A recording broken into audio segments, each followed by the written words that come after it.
Thank you very much. We had a very good meeting. We're talking about a lot of different things. Consumer prices have actually dropped. There's very little inflation. Everybody predicted a lot of inflation, very little inflation. Energy costs are down. Interest rates are probably down. They scatter, but they're probably down. Prescription drug prices are even to down. We're doing very well. It's been amazing. We had a big day yesterday. There'll always be transition difficulty, but we had in history, it was the biggest day in history, the markets. So we're very, very happy with the way the country's running. We're trying to get the world to treat us fairly. This is something that should have been done 25 years ago, and it wasn't. Should have been done 40 years ago, and it wasn't. But no president was willing to take it on, but you had to. It's not sustainable. It wasn't sustainable. And as you know, without a lot of money being added, this is a lot of money that we could add, the country is making approximately $2 billion a day. And when you think of it, we've never done that before, never come close to it. And the number is probably $3.5 billion a day. And that makes us a very strong country. But we have Scott here and Howard and some of the people that are working on deals. And the biggest problem they have is they don't have enough time in the day. Everybody wants to come and make a deal. And we're working with a lot of different countries. And it's all going to work out very well. I think it's going to work out really very well. But we're in good shape. There's no inflation. There's very little inflation. And I went 4 years without inflation, and I tariffed. I took in hundreds of billions of dollars from China and others, taxes in China. But we took in hundreds of billions of dollars a year from China, and we had no inflation, essentially. So we think we're in very good shape. We think we're doing very well. Again, there'll be a transition cost and transition problems, but in the end, it's going to be a beautiful thing. We're doing again what we should have done many years ago. We let it get out of control, and we allowed some countries to get very big and very rich at our expense, and can't let that happen. It's not a sustainable formula. So I wanted to just thank everybody at the table, and maybe I'll go around and ask some of you a little short couple of answers. Pete just got back from Panama, and he's been all over the place, and you want to give us a little report on that and whatever else you might have to say. Everyone at this table is doing an incredible job, by the way, I have to say. Incredible. And the relationships it's like they're friends. They're really, the relationships are very strong, really good, really strong. And these meetings are very good. And I think, I don't believe there's any other president that allowed the press to come into a meeting such as this. These are very sacred meetings. These are very private meetings, but we have nothing to hide. And I think it's good. I think it's a good, we want to be, a word you like to use, Jeff, is transparent. So we want to be transparent, and we'll do that by starting with Pete. Go ahead, Pete. Yes, Mr. President, we just got back from Panama last night. We were at the Panama Canal with their Southcom commander ships, F-18s, troops, and signed a couple of historic deals. One which is with the Panama Canal Authority, a framework for U.S. vessels, first and free through the Panama Canal. Right. And then also a memorandum of understanding with their security minister for the presence of U.S. troops. Fort Sherman is an old U.S. base there, as well as their naval station and air station, jointly with Panama to secure the Panama Canal from Chinese influence. That's something you said, we're taking back the canal. China's had too much influence. Obama and others let them creep in. We, along with Panama, are pushing them out, sir. And so we had a very successful trip there. President Molino sends his regards, very complimentary of the U.S. as he's a great ally, and I think they want the Communist Chinese out. And with our troops there partnering with their forces, we've got a chance to push them all the way out, sir. We've moved a lot of troops to Panama and filled up some areas that we used to have, and we didn't have any longer, but we have them now. and I think it's in very good control, right? Yes, sir. Okay, thank you, Pete. Very good. Howard? So, so we've have so many countries to talk to. It is, it's incredible. I think Scott and I'm not sure we could ever have enough time in the day to talk to all these countries because they want to talk and they want to talk now, and they've come with offers that they never, ever, ever would have come with, but for the moves that the president has made. Demanding that people treat the United States with respect. We're getting the respect we deserve now, and I think you're going to see historic deals, one after the other. And then I'm very excited that within a week and a half, we're going to start with the gold card, and the Trump card is coming out, and we're very excited about that, and that's coming soon. So very excited. Thank you very much. Good job. Linda? Well, on a couple of fronts, we have been addressing the issue of anti-Semitism on campuses.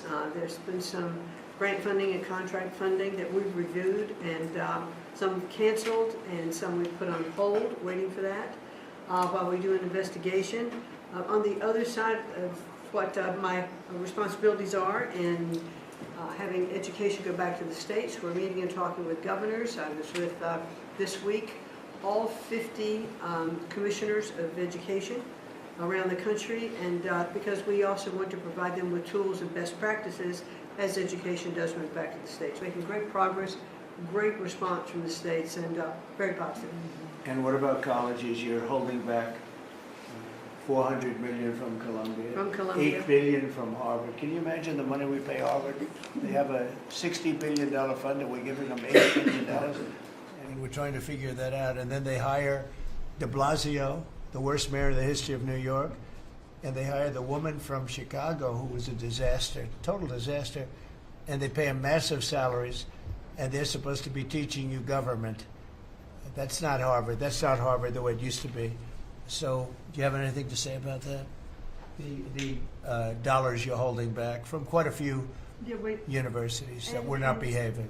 Yeah, and the other, there's some Princeton, Cornell, others that are coming in, and actually getting calls now from the presidents of the universities who really do want to come in and sit down and have discussions. And so we're investigating them, but in the meantime, we're holding back the grant and fund money. Great job. Thank you. Very thankful for the House voting for the President's budget resolution along with the Senate bill.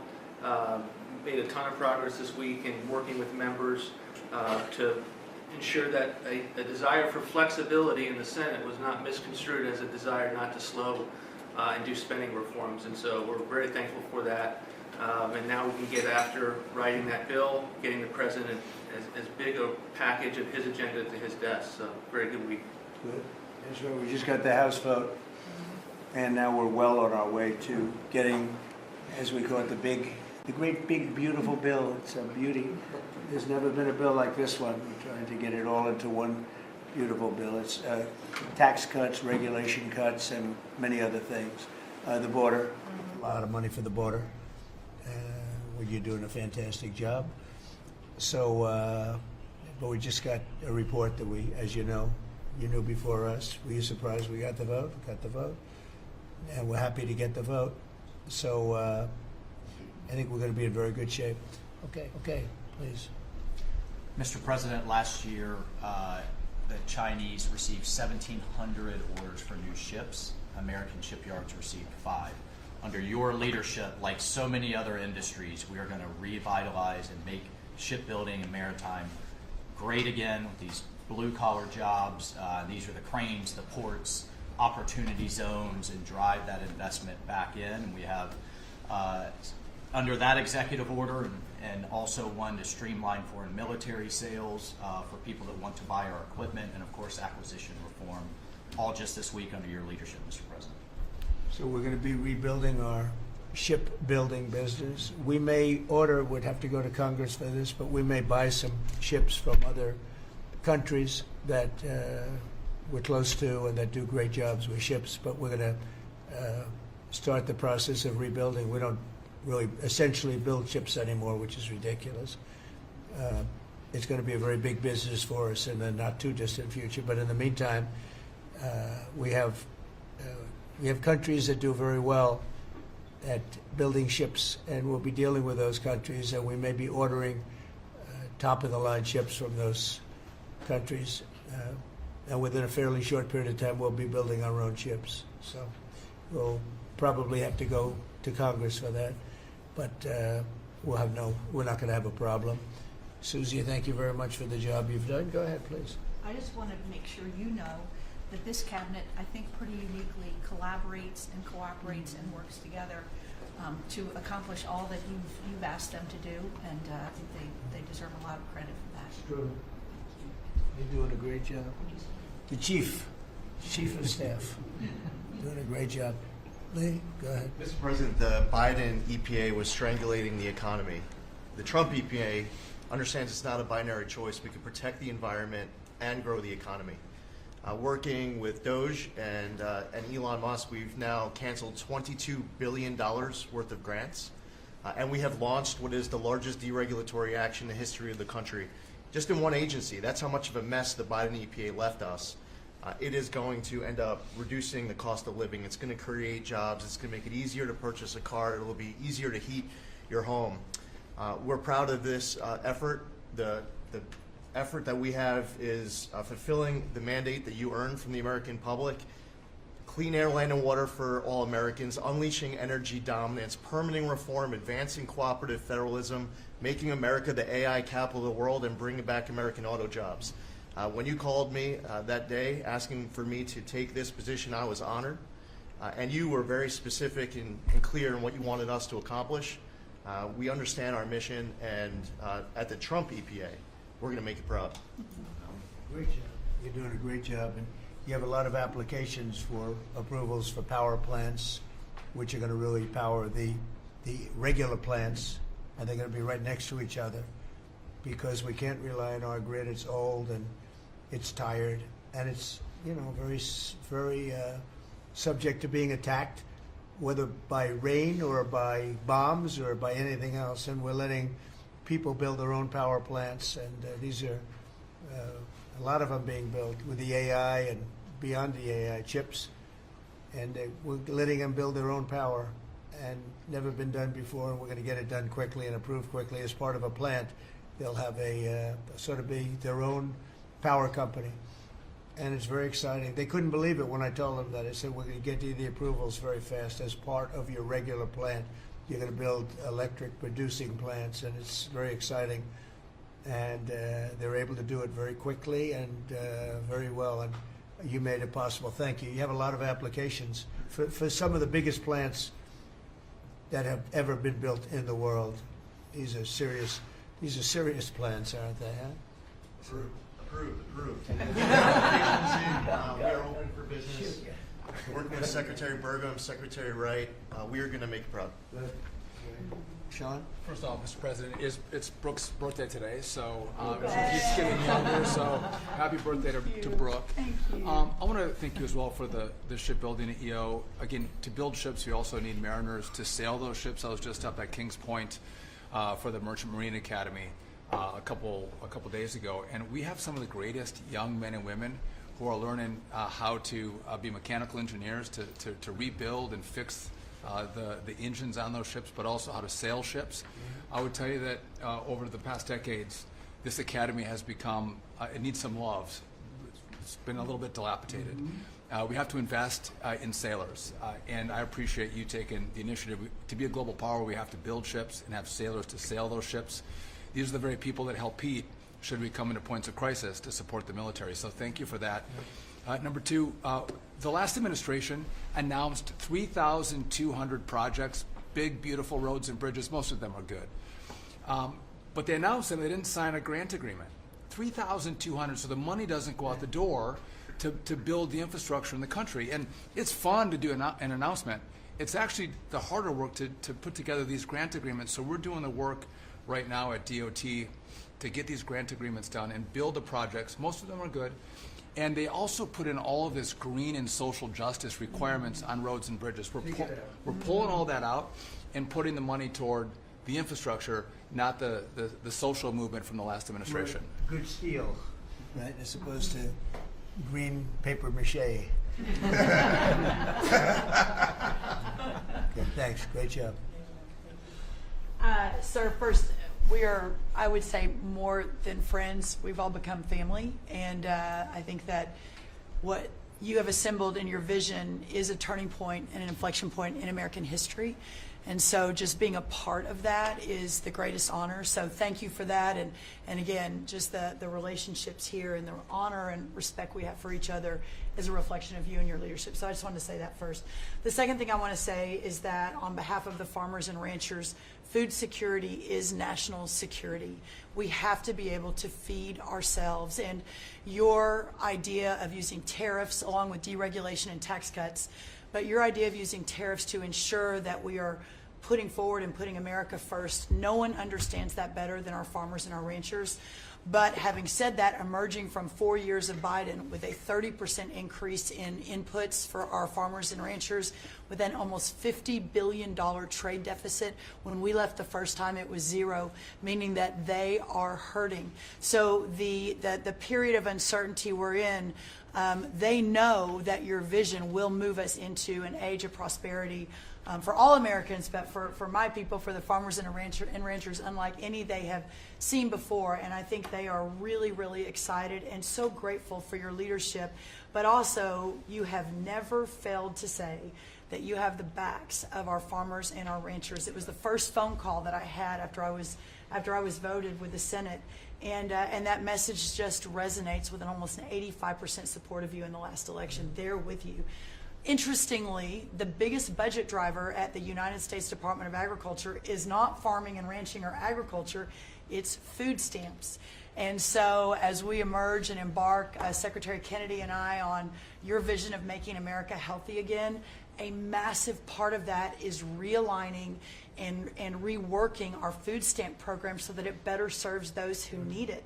And yeah, to the point of getting the transgender, DEI, Green New Deal out of the USDA and realigning is really important. So Takes out of the thank military, you. right? Yes, sir. Is it 100% out, would you say? 99.9, sir. I'm going to get that last point. Get the out. rest of it. But thank you, sir. We've got a much different military, I will tell you. Thanks very much, good job. And eggs are down, Eggs are big, down. right? Yes, Big. yes, sir. Wholesale prices. Retail will come. Easter is the Super Bowl for eggs. So, you know, there may be a little fluctuation, but no, we feel really good about it. Thank you. That's what I hear. Thank you. Thank you. Good. I'd echo what Howard said on the trade queue, that we've got over 75 countries that want to come in. So it'll be Treasury, Commerce, Jameson at USTR, and we're putting a process in place. And as you said, you're going to be part of the negotiations too, because you know, I've had these countries call me up and Secretary Bessem, we're happy you're going to be negotiating. I said, well, President Trump's going to be involved too. Every So detail. bring your best deal on the budget. It's moving quickly in the House and the Senate thanks to your leadership.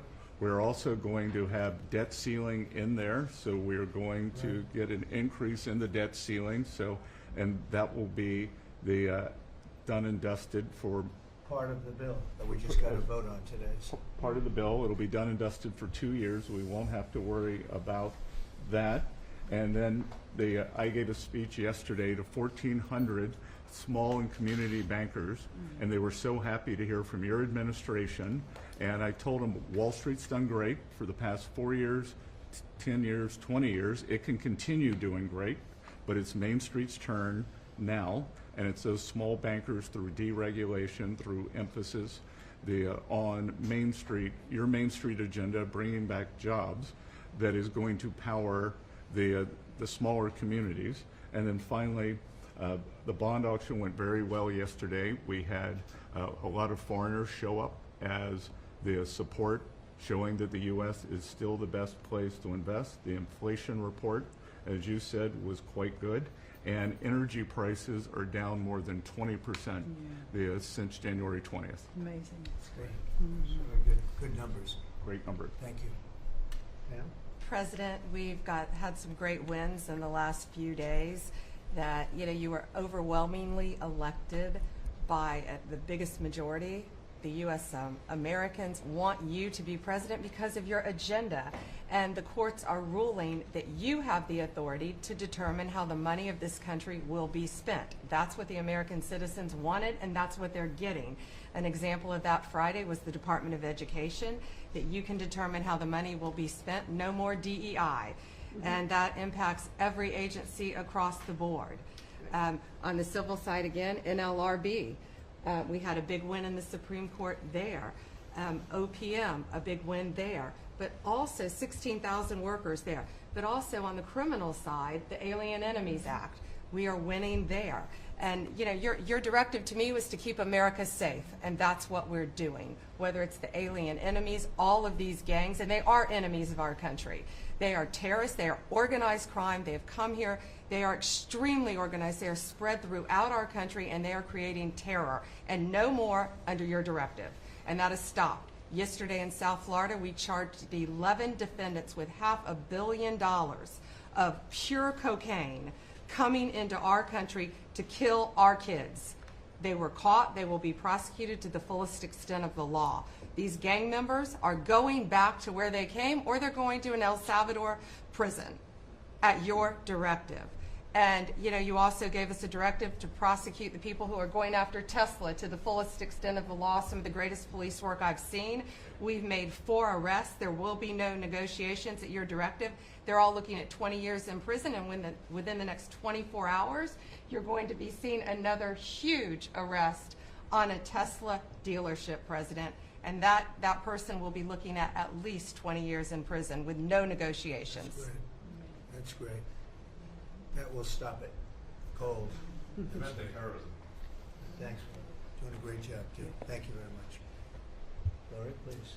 Mr. President, accountability matters. That's what we're recognizing. With our partners at the Department of Labor for Government Efficiency, just a few weeks ago, we realized there's about $4.4 billion in COVID funds that were not used, that the state coffers were just holding on to. Out of that, we've returned $1.4 billion back to the state treasury, so essentially to the American people, and we'll go back and claw the rest of those billions of dollars back. And on the heels of that, late last night, we're understanding unemployment insurance fraud. That trust needs to be whole for the American people. When we need it for who deserves it. That's not what we're seeing in the numbers that we saw last night, again, exposed by our partners at DOJ at the Department of Labor. Since 2020, over $400 million of payments have gone out already. And when you hear these numbers, apparently in the United States, we have over almost 25,000 people who are over 115 years old who are collecting $59 million that we have sent out to people.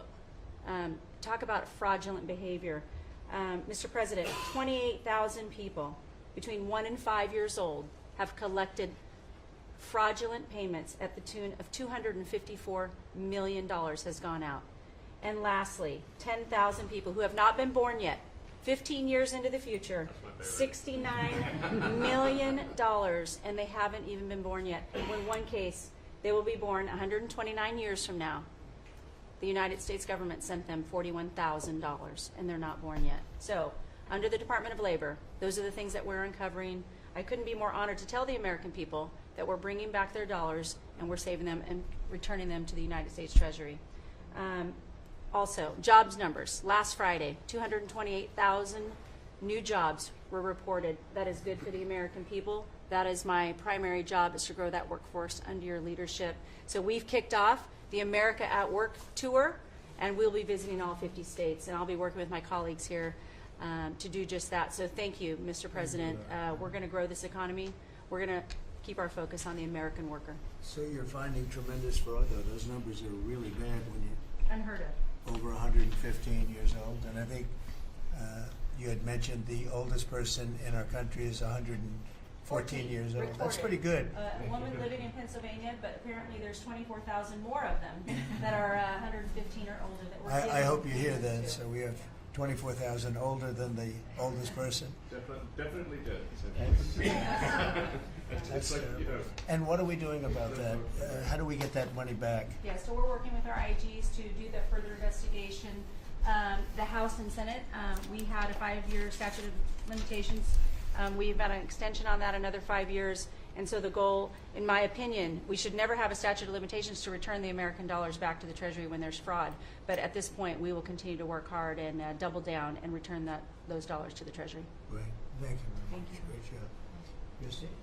Well, Mr. President, thank you for your leadership at the border. For the second month in a row, you have broken the record in the history of the nation for the lowest number of encounters at the border, which is absolutely remarkable. You have said that America's laws matter and that they'll be enforced, and we're hard at work now to get people to go back home that are here illegally. So the Alien Registration Act has been in place long enough now that those individuals that are here illegally, if they haven't registered, then they can be charged criminally, and they can face fines up to $1,000 a day and face deportation if they don't go home, and they'll never get the chance to come back to America. So we're encouraging people to use the CBP Home app to register, and we're working on the resources and funding to buy them a plane ticket to send them home.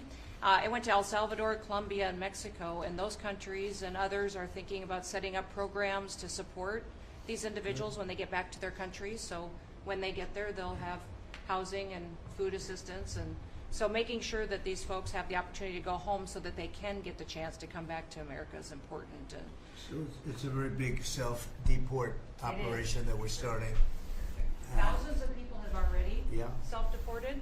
Well, we're just going to, when you have 21 million people that need to go home because they're here breaking our laws, then we need to facilitate that. And I've been working with the governors a lot lately on several different issues. One of them has been on FEMA for recommendations on how to do exactly what you've directed us to do. And then also I sent a letter and communicated with them that they need to be setting up a SCIF. Some of our governors don't have secure facilities to have national security issues. I think one of the jobs Homeland Security has is to give communication down to states, to local cities and communities. And so recommending they get a SCIF, they have secure comms with them at all times or nearby so that they can have national security conversations, and then to have somebody in their office designated that is their communications person. A lot of them have emergency management officers, but they don't necessarily have somebody designated when it comes to a national security issue that we may need to communicate with them on. And I think American people need to know that Real ID will be required to travel on May 7th. So those governors have been notified to communicate that at home. We don't want anybody to get delayed and not be able to travel when they get to an airport. And this will also help us bring integrity back to all of our IDs and how they're used for issuing driver's licenses. And governors know how I feel about making sure their driver's licensing system has integrity, because a lot of people use their driver's license to vote. And the backbone of our country and the foundation is election integrity. So we're giving all those directions to our governors and communicating that so they can lead on it as well. And we're going to work with people so that if they go out in a nice way and go back to their country, we're going to work with them right from the beginning on trying to get them back in legally. Is that right? The chance to come back. So it gives you real incentive. Otherwise, they never come back. They'll never be allowed once a certain period of time goes by, which is probably going to be 60 days.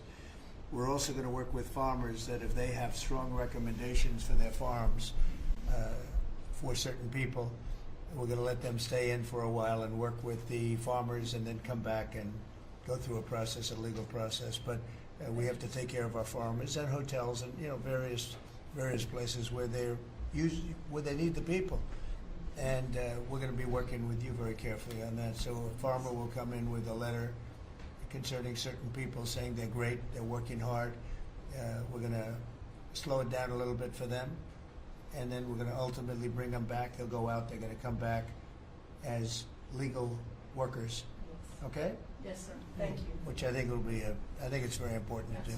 Okay, thank you very much. Great job. Jameson, I watched you testify for the last Yeah, he did great. couple of days. You're on every night at 3 o'clock in the morning. And you did great. You were fantastic. Thank you very much. It's just what I like to do for fun, sir.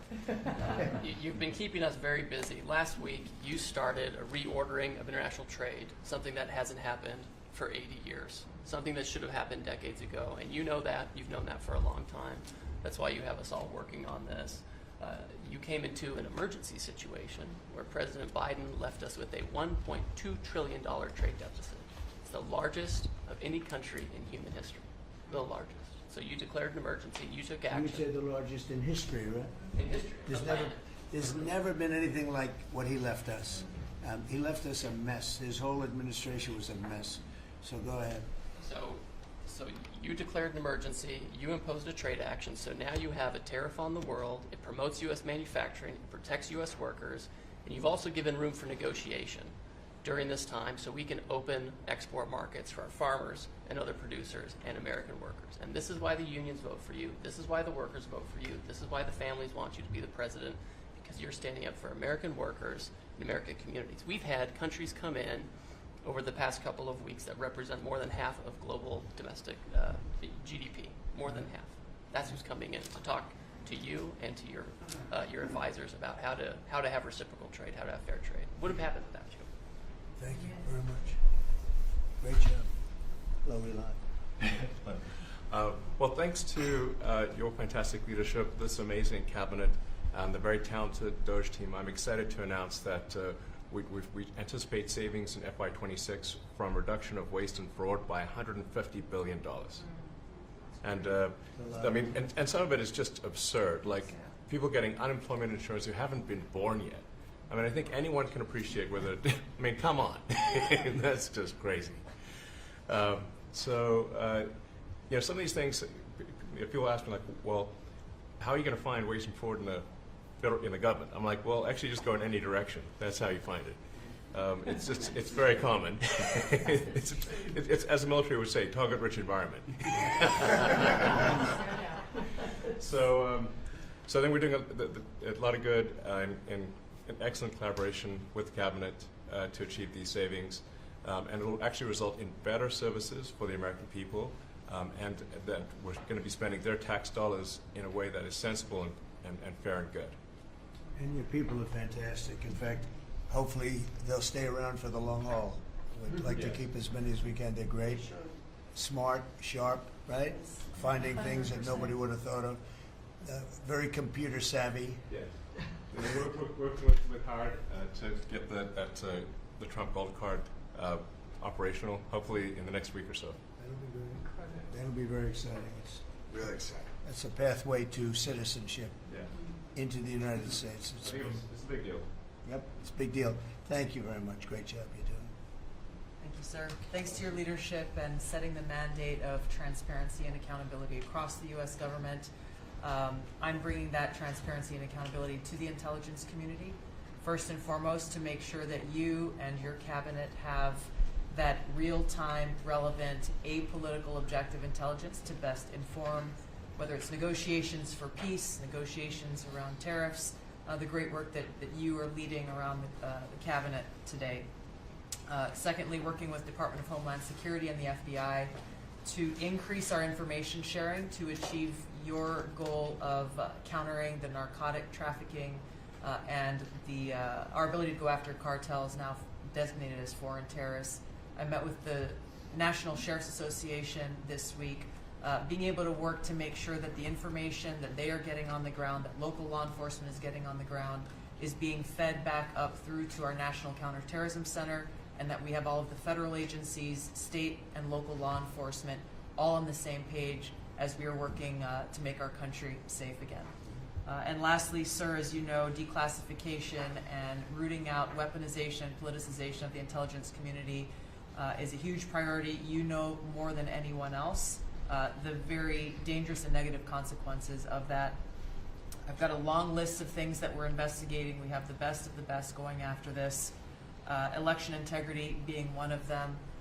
We have evidence of how these electronic voting systems have been vulnerable to hackers for a very long time and vulnerable to exploitation to manipulate the results of the votes being cast, which further drives forward your mandate to bring about paper ballots across the country so that voters can have faith in the integrity of our elections. And lastly, we've been scanning. I've had over 100 people working around the clock to scan the paper around RFK, Senator Robert F. Kennedy's assassination, as well as Martin Luther King Jr.'s assassination, These have been sitting in boxes in storage for decades. They have never been scanned or seen before. We'll have those ready to release here within the next few days. That's great. Bobby, how do you feel about that?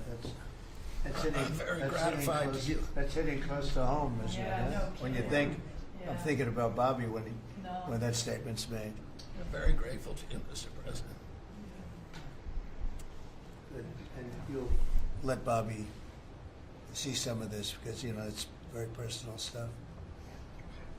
But it's time. I've asked him, and his response is, put it out. The world needs to know the truth. And his uncle that's been out, and anything that hasn't been out, they can go to your offices and see, right? Everything that we have within our possession, it's either online or it's physically at the National Archives and Records Agency. We also have hunters going out, Mr. President, and looking in the storage lockers at FBI and CIA and other agencies, specifically to find if there is anything else that has not been reported. We're actively going out and trying to search out the truth. Okay. Yeah, we want to get it all out. Yes. 100% good. Thank you very much. Good job, Dennis. Mr. President, on behalf of America's manufacturers, I want to thank you for standing up to the Chinese Communist Party and fighting for our main streets, for our workers, and for those that make things in America. I'm out on a Made in America manufacturing tour, and as I go across the country, people are grateful to have a president who's not just fighting on the tariffs fronts, but to get inflation down, to create jobs. After Biden destroyed 110,000 manufacturing jobs in just his last year, you've already brought back thousands and thousands of manufacturing jobs. So the American worker is grateful. Main Street is grateful for you. And at the agency level, we're making sure that manufacturers have access to the capital they need, but we can't do that if we're not fighting fraud. So we've modified our loan applications to have citizenship verification, to make sure we have birth dates, common sense principles around lending that the Biden administration had waived. They waived $450 million of fees in 1 year. We're restoring that for the American taxpayer. And the American taxpayer, as tax day approaches, April 15th, they need to know that this cabinet, this administration, and thank you Elon Musk and Doge for fighting for the American taxpayer to make sure that their hard-earned dollars are well spent, that they have a return on investment for this country, and that we're fighting for them just as you are every single day. So thank you, Mr. President. Thank you very much. Mr. President, we are working at HHS to advance your agenda to make America healthy again. I'm working with Lee Zeldin to reassess the fluoride rules based upon the August release by the National Toxicity Program of new science that shows a direct inverse correlation between exposure to fluoride and IQ loss, particularly in children. Lee and I were in Utah this week, to announce that Utah became the first state in the country to ban supplemental fluoride. I'm working with Brooke on, and governors now in 24 states who are advancing MAHA legislation to get soda pops off of the food stamp program, off the SNAP program. We've launched Operation Stork Speed to get the bad chemicals out of baby formula. We're working with governors across the country to get good food into the school lunch programs and to get rid of food chemical dyes and other bad chemicals that are in our food. We've shown now that this directly affects academic performance, violence in the schools, and mental health, as well as physical health. We are working with governors across the country to get cell-to-cell or bell-to-bell legislation to restrict the use of cell phones in schools, which again dramatically impacts academic performance. Today we announced a dramatic reduction in animal testing at NIH and FDA. We're going to switch over to AI, which we've now found is much more precise in identifying the impacts of toxics in various products. We're working with Elon, who's done an incredible job to eliminate the redundancies and to streamline operations at all the health agencies and to calibrate our trajectory to your agenda of making America healthy again. And finally, the CDC has done an amazing job at getting the measles outbreak under control. We have about 680 cases now in 22 states, compared to the same outbreak in Europe, which is 127,000 cases and 37 deaths. Our numbers in this country have now plateaued. And I want to thank CDC for that. And we're trying to refocus the press. We've had 3 measles deaths in this country over 20 years. And we're trying to refocus the press to get them to pay attention to the chronic disease epidemic as you've asked us to.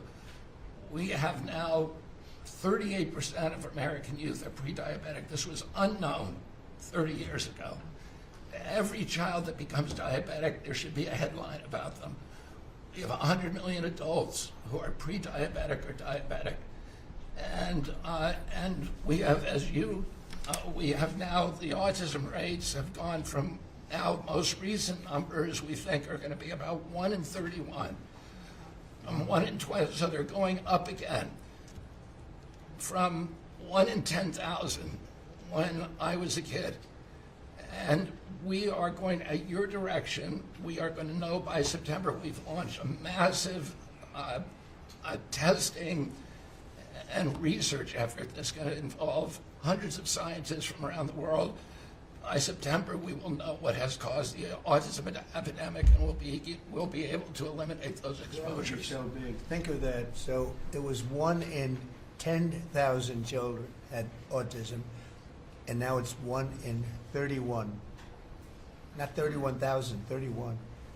That is that's a horrible statistic, isn't it? And there's got to be something artificial out there that's doing this. So you think you're going to have a pretty good idea, huh? We will know by September. There will be no bigger news conference than that. So that's it. If you can come up with that answer where you stop taking something, you stop eating something, or maybe it's a shot, but something's causing it. It can't be from 10,000 to. Can you imagine that, Marco? That's a big number. Thank you very much. You're doing great. Thank you, Bobby. Please. Well, Mr. President, one of your primary administration goals is to make sure that we unleash American energy, and of course the strategy behind that is when we do that, it helps make it more affordable for all Americans. Energy isn't just industry, it is the foundation of every other industry, whether it's food, manufacturing, clothing, transportation.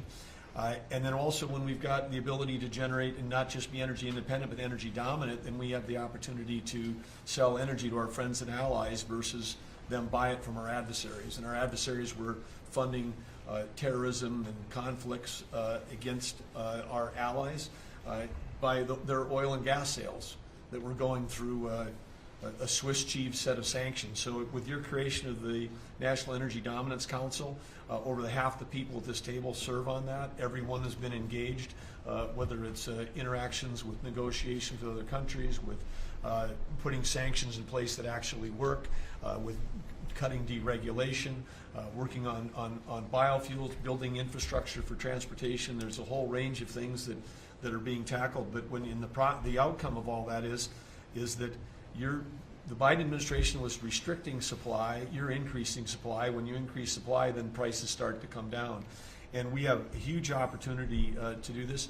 Just in interior alone, there's 500 million acres of surface, 700 million acres of subsurface, and 2.5 billion acres of offshore. And the Biden administration was trying to restrict this so that you couldn't get a timber lease, you couldn't cut a tree, you couldn't graze a cow.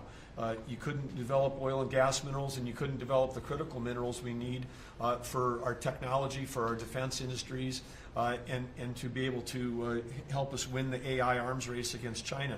So we're opening up this, and with your executive orders and your work, we've on Tuesday, historic day, you ended the war on beautiful clean coal, which has been going on since Obama took office.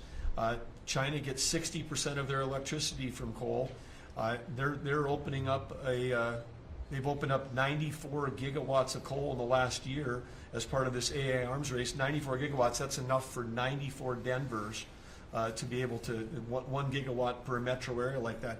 It's unheard of. So what we have an opportunity under your leadership to come back. The Gulf of America had its first offshore lease sale, which is scheduled for later this year, but that was, the industry loved that because we're now, the Gulf of America is now open for business again.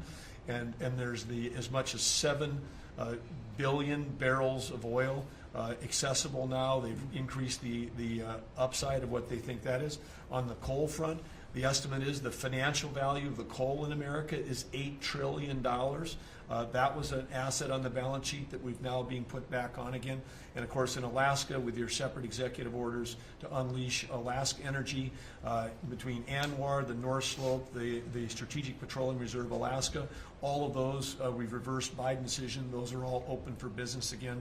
And all of this is leading to the investment coming to America. The smart money is coming to the U.S. That's why we've got, trillions of dollars of investment that are showing up at the door, because they know if they're going to do manufacturing here, there's going to be energy to power their plants. And so, again, thank you for your leadership and thank you for everything you're doing. Very good. Thank you. Marco?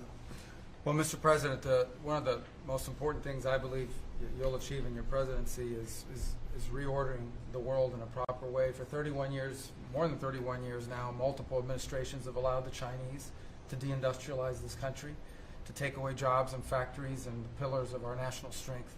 And what you're doing now, I think, is a great service to our country, but ultimately to the world.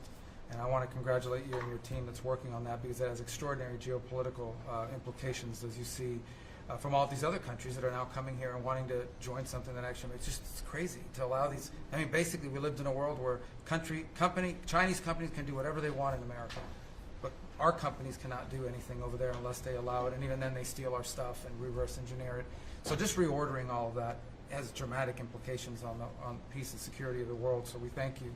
An important meeting, thanks to you, is going to happen on Saturday for the first time in a long time. There'll be direct talks between Ambassador Witkoff and a top-level leader in Iran. We hope that'll lead to peace. You've been very clear what Iran is never going to have is a nuclear weapon, and I think that's what led to this meeting, and we'll wait for him to come back from it, and we're hopeful about that. I would also say that we are receiving, and I think the Department of Homeland Security can confirm this, historic cooperation from countries all over the world. Number one, in taking back their citizens. Every country in the world has to take back people that are illegally in another country. And we have countries that refuse to do it or will kind of ignore our calls. All of them are doing it. The ones that are not are paying a price. And we've also found cooperation in other countries that are willing to take some of these people, some very dangerous criminals. I know the President of El Salvador will be here next week, has really been a good friend of the United States in that regard. These are some of the worst people you'll ever encounter, and Pam knows this, and Christy knows this from the work they're doing. And one last point I want to make, Mr. President, and again, it's under your leadership, it's actually under your executive order.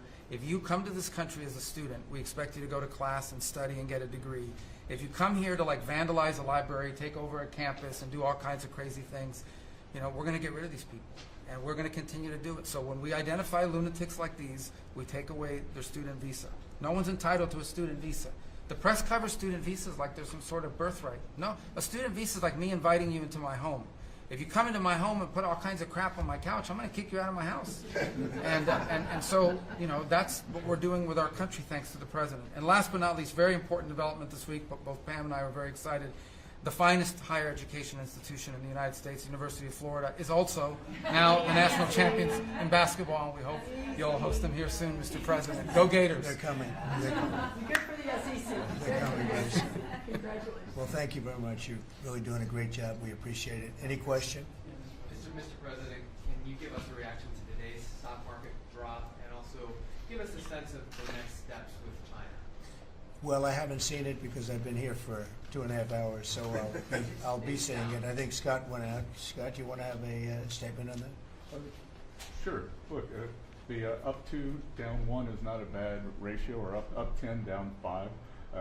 And I think, as we have talked about, as we go through the queue and settle with these countries who are going to bring us their best offers, we will end up in a place of great certainty over the next 90 days on tariffs. But we had very good inflation numbers today. Oil's down. We had a successful bond market, so I don't see anything unusual today. And next steps for China, sir? Well, we'll see what happens with China. We would love to be able to work a deal. They've really taken advantage of our country for a long period of time. They've ripped us off beyond nobody. How people stood for it, sitting in my position, is not even believable. And we're talking about many presidents, not just a couple. But they did, and all we're doing is putting it back in shape. We're resetting the table. And I'm sure that we'll be able to get along very well. I have great respect for President Xi. He's been, in a true sense, he's been a friend of mine for a long period of time. And I think that we'll end up working out something that's very good for both countries. I look forward to it. Mr. President, China retaliated today by reducing the number of American films that can be shown there. What's your reaction to them now targeting cultural exports from the United States? I think I've heard of worse things.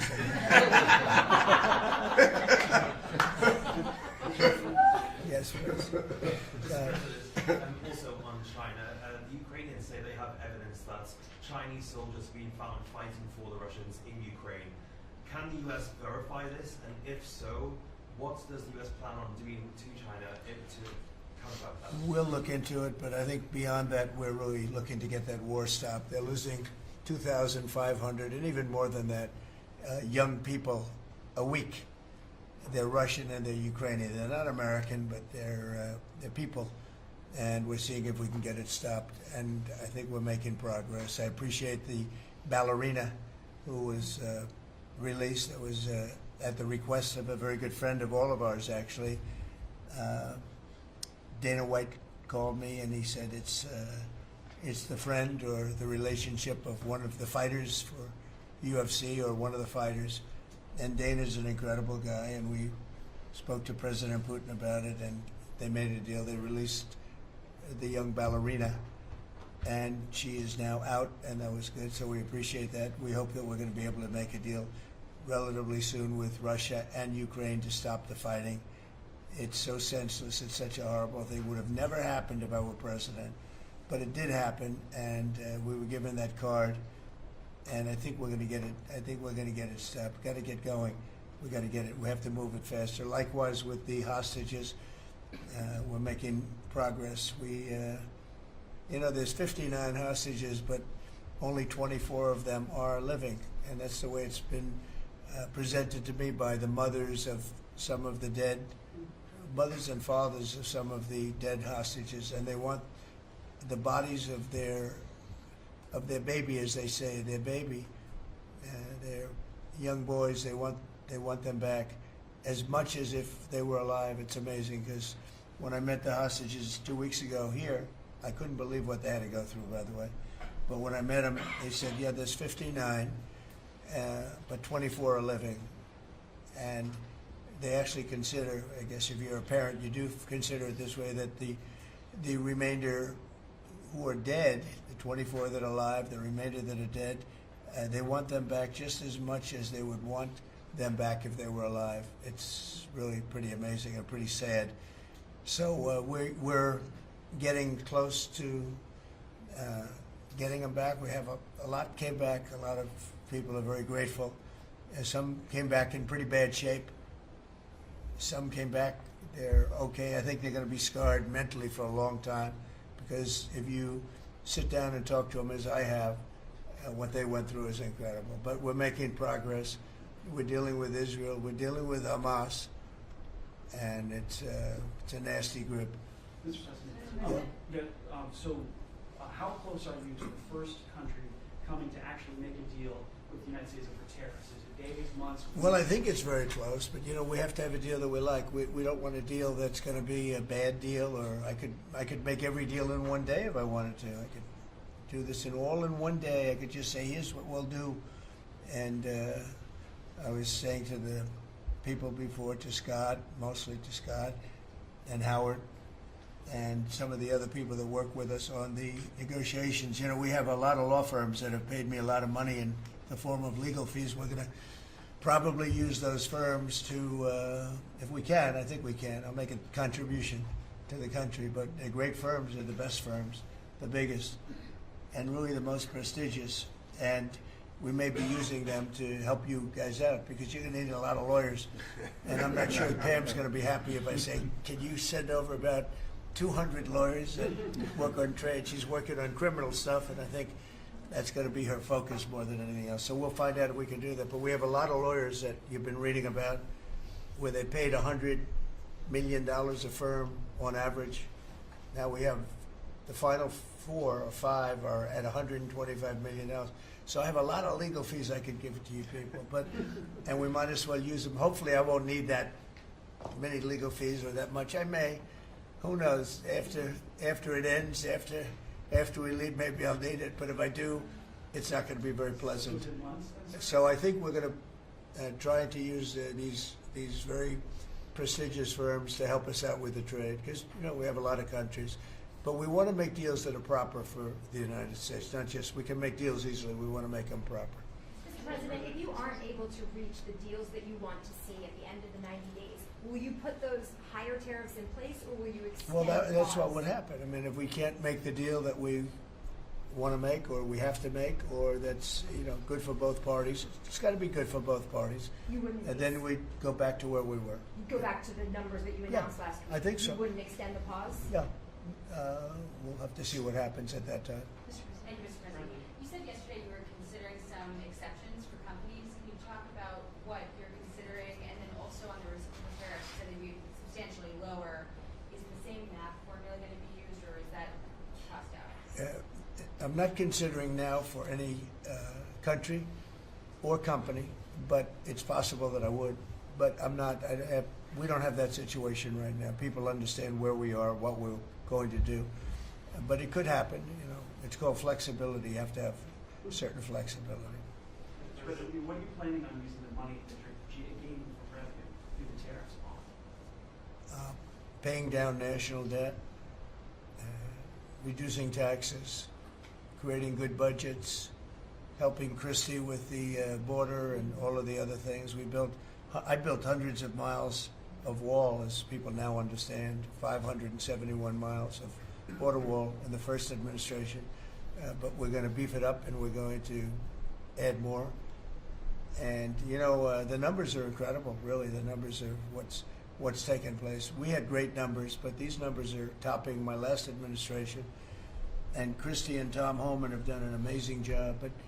But it's an expensive process. This weekend, where they used to have hundreds of thousands of people standing there pouring through the border in Tijuana, Mexico, this weekend they had nobody. You had a man sweeping this massive piece of concrete, which is, the area where they said massive. And I've looked at that during the Biden administration. You couldn't see a piece of that concrete. There were so many people on it. You couldn't, if you had helicopter shots, you couldn't see concrete. Now, this weekend, you had nobody there but a man with a broom sweeping it and cleaning it up. Pretty amazing. Now, it's really an amazing job. But it will be used for that. It'll be used for a lot of things. It'll be used by the Department of Justice for doing a great job. Pam is doing a fantastic job. So it's going to be used for a lot of different things. Mr. President, on a 10% tariff, is that a basement? Is that the It's a floor? baseline. Can countries negotiate that to bring that It depends down? on what they're adding. Some countries we have massive deficits with, or they have big surpluses with us, and others it's not that way. So it depends. That's why it's really they're all different. Every country is different. Some have certain advantages that others don't have, and certain things. We have some. China has a surplus of $1 trillion. I mean, the numbers are crazy, and others have basically no surpluses. We have some that are pretty even, but they hurt us in other ways. One is a little bit different. So, are you negotiating with the EU as one bloc or individual nations for the tariffs? We're looking at it as one block. They've been very tough, but they were very smart. They were ready to announce retaliation, and then they heard about what we did with respect to China and others, but China. And they said, we're going to hold back a little bit. They decided to hold back. I thought they were very smart. Look, the EU is very smart, but they really have taken advantage of the United States. They were formed for the purpose of taking advantage of the United States. And I don't blame them, and I don't blame China. I don't blame anybody. I blame the people that were sitting at that desk in that other beautiful Oval Office for allowing it to happen. Many presidents I blame. They should have never allowed it to happen. And I'm doing something that a lot of them wouldn't want to do. But I'm here, I do those things, and we're going to make this country great again. We were taken advantage of by almost everybody. I sat back in the last administration. I would actually read them. I don't have to read them now. I know them so well. I would read some of these documents that were signed, deals, and I said, who would do a deal like this?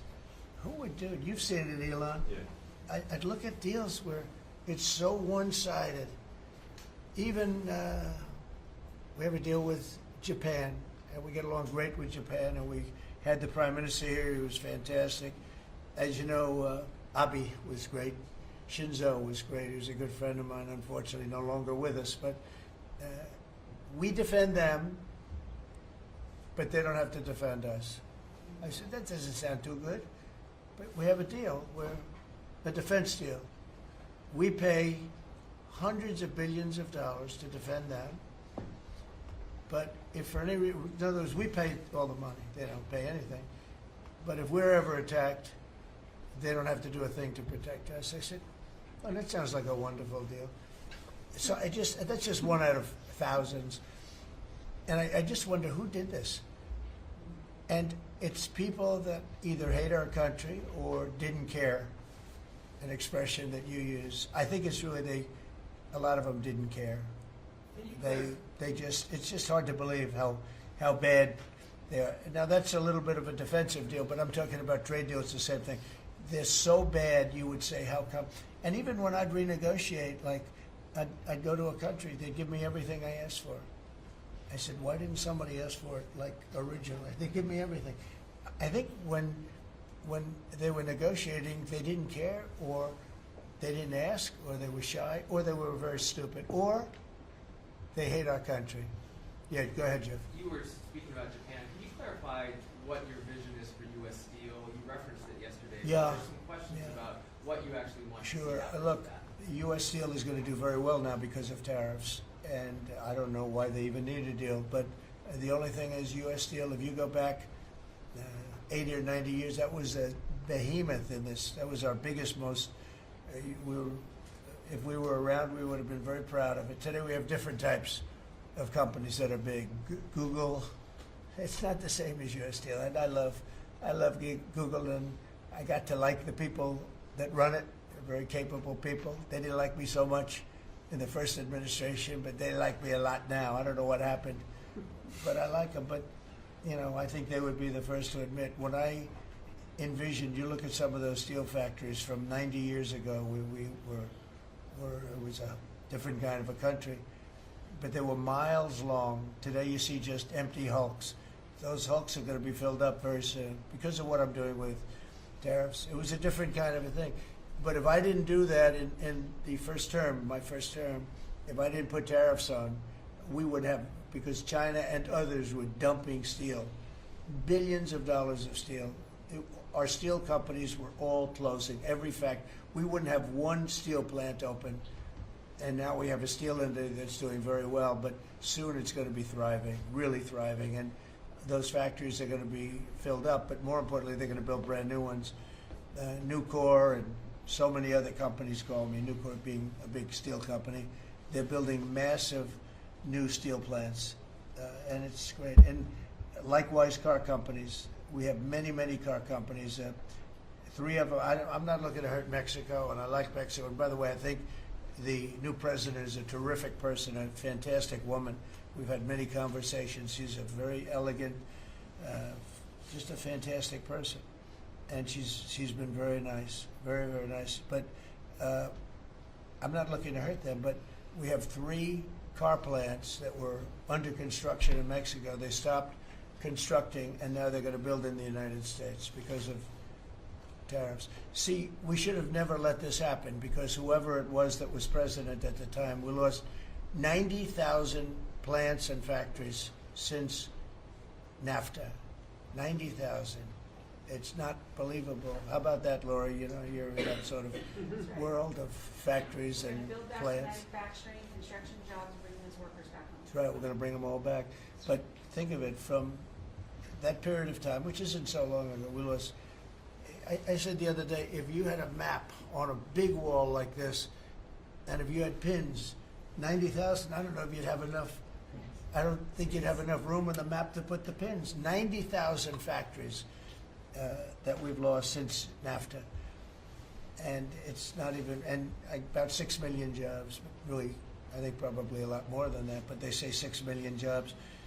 We're going to bring many of that back. I think we're going to bring more than all of it back. We're going to be better and stronger than ever before. But if a president, when they were leaving, said, look, you can leave, but if you're going to build a factory someplace else, and you think you're going to come and sell your steel or your car or any product that you make, your pharmaceuticals, which we're going to do, we're going to get them all back. But if you think you're going to just, all they had to do is say this, and they wouldn't have left.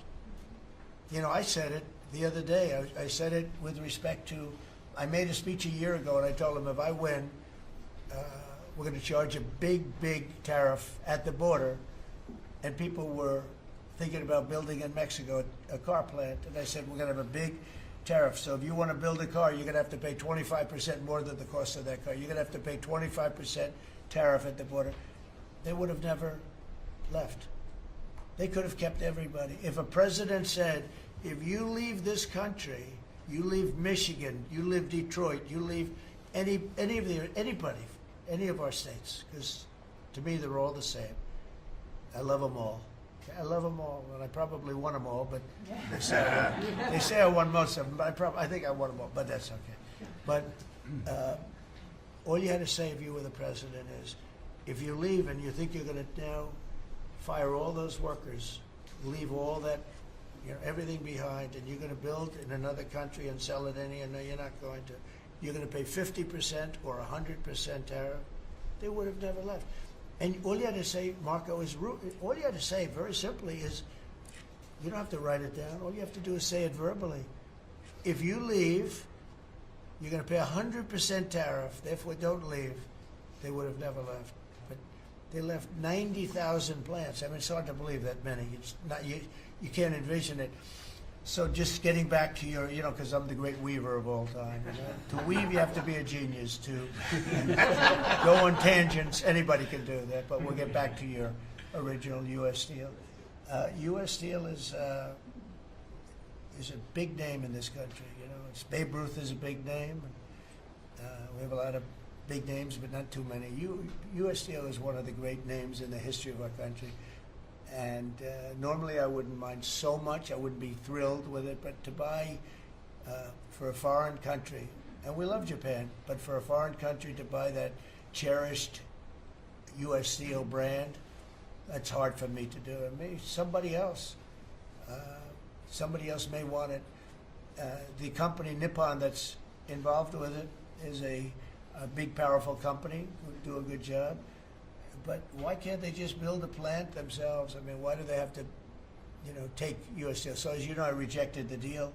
Now they've come back in a different form. They're coming back as an investor.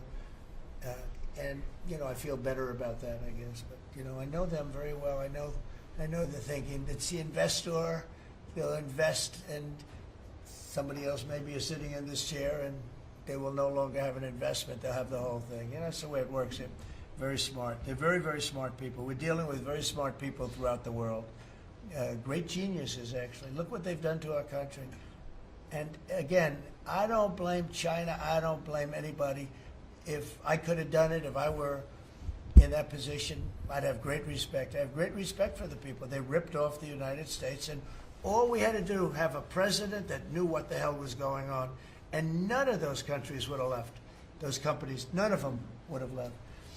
So that's a little lesson in basic business. And it's really basic business. It's not complicated business. It's very basic business. and we'd have every one of those car plants going just the way they were 30 years ago. None of them would have left, but now they're coming back. Mr. President, the Labor Department has confirmed that $400 million went to fake people for unemployment benefits. Yeah. I just want your initial reaction. I think it's terrible. I just heard it from Lori, and I appreciate it, and you heard it from Elon's people, right? That's right. Elon's done a fantastic job. Look, he's sitting here, and I don't care. I don't need Elon for anything other than I happen to like him. But I'm telling you, this guy did a fantastic job. I don't need his car. I actually bought one because, and they said, "Oh, did you get a bargain?" No. I said, "Give me the top price." I paid a lot of money for that car. But honestly, he makes a great car. You know what I do with it? I let the people in the office drive around in it. Margot and Natalie, they're all, Chamberlain, they're all driving around the most beautiful car. It's gorgeous. But I did that as a sign of, just a show of support. Numerous people have done that. Just a show of support. Because, you know, he's done a fantastic job, but he hasn't been treated properly. Hasn't been treated properly, yeah. Mr. President, can you talk to us about your communications with China? Has President Xi reached out at all since the tariff? Well, I don't want to say who's reached out. I just say that I think it's going to work out, hopefully well. Including TikTok? They're very big. It's hard to get over, if you're me, what they've done to our country. They've destroyed our economic base to a large extent. The good news is we're very vibrant, and we're going to get it back fast. We already have. Look, we're making $2 billion a day now, and during Biden, we were losing $3 billion a day. Biden was a disaster. He was the worst president in the history of our country. And you know, to me, worse than that, because the money you can make if you have the right guy in this position, worse than that was what they did on the border. By allowing the jails of the world, not South America, all over the world, to be opened up so that we take everybody from Africa, Asia, South America, Europe, the bad ones. They opened up their jails and they dumped them in the United States. And now this beautiful young woman who seems to be, boy, she loves what she does, though. I think she loves what she does because she's a patriot. She hates to see it. And Tom and all the people. But for us to spend, you know, hundreds of billions of dollars this is just, I don't know. They either hated the country. Who would do this? Who would want millions of people to pour through an open border? We have no idea who the hell they are. And just walk right through. And half of them, whether you like it or not, you could look at them and you could say, they are not going to help us. These are some rough people. But they'd empty out their jails, and they'd empty out their mental institutions, insane asylums, and they let them into the United States of America. And inflation we can fix, and all of the other things we can fix. We'll get it going.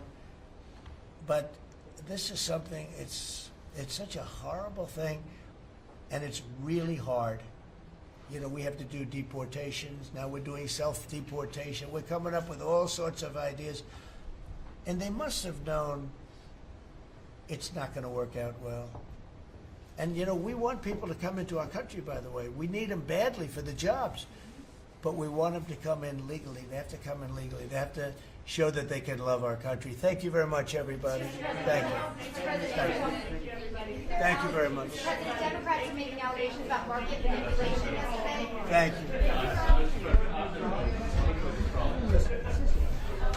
Thank you, guys.